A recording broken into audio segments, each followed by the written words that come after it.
Saya selalu ngamalin salawat adikni 1000 kali mbak, udah jalan selama 1 tahun ini.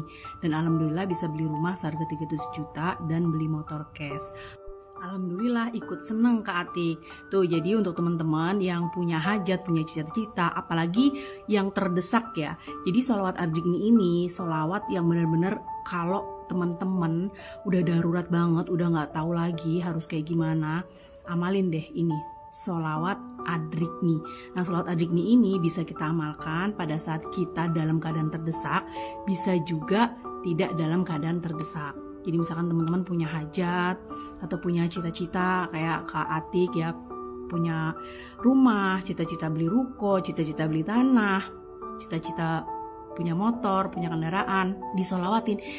Insya Allah bisa banget. Semakin banyak bersolawat, semakin mustajab doa dan hajatnya teman-teman diijabah sama Allah. Karena memang janjinya Allah memang seperti itu. Semakin banyak bersolawat, maka semua keinginan kita diijabah Allah, dipenuhi oleh Allah. Jadi untuk teman-teman jangan patah semangat.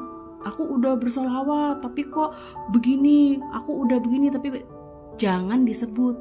Syaratnya tuh satu, kalau teman-teman sudah melakukan amalan jangan ditunggu-tunggu. Kalau teman-teman menunggu-nunggu, menagih, misalkan aku kok udah sholat malam, udah melakukan amalan ini, tapi kok belum ada tanda-tanda, belum dijabah ya. Artinya teman-teman nggak yakin. Lepaskan aja, serahkan semuanya ke Allah. Sambil kita istiqomah, kencengin jalur langitnya, dikencengin, sholawatnya dikencengin, benerin sholatnya dikencengin, tahajud hajat duha, sholat taubatnya juga dikencengin. Sambil kita juga kerja keras gitu.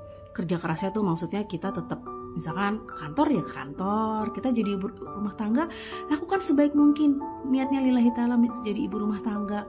Atau kita usaha apa, lakukan yang terbaik gitu. Nah jadi fadilah dari membaca sholawat adikni ini luar biasa banget. Yang pertama menghilangkan kegelisahan dan kekhawatiran. Kadang kalau orang udah ditagih-tagih sama debt collector kan gelisah ya. Duh uangnya dari mana nih gitu. Kadang tuh mikir uangnya dari mana, itu yang bikin stres. Padahal berdoa aja, minta sama Allah, perbanyak sholawat adikninya. Setelah itu serahkan ke Allah. Nanti itu Allah yang cari jalannya, istilahnya gitu. Itu udah hak teritorinya Allah. Allah nanti yang kasih jalan keluar. Lalu yang kedua, apabila kita mengamalkan sholat adikni, kita terhindar dari musibah besar. Apabila dibaca 1000 kali dalam semalaman, maka hajat kita diijabah. Kalau saya biasanya 4000 kali ya sholawat adikni. Jadi kalau 1000 apa ya kayak kurang mantep gitu. Jadi sholawat adikni 4000 kali setiap hari. Lalu yang terakhir, kalau kita mengamalkan atau membaca sholawat adikni dalam tidak keadaan terdesak, tidak dalam keadaan terdesak 300 kali, maka Allah akan memenuhi keinginan baik dan kebutuhan dalam dirinya.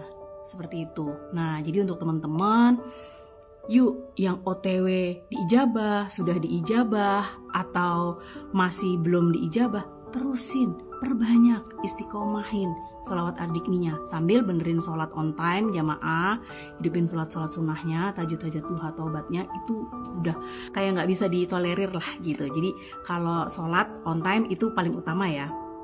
Terus hidupin sholat-sholat sunnah itu udah wajibnya.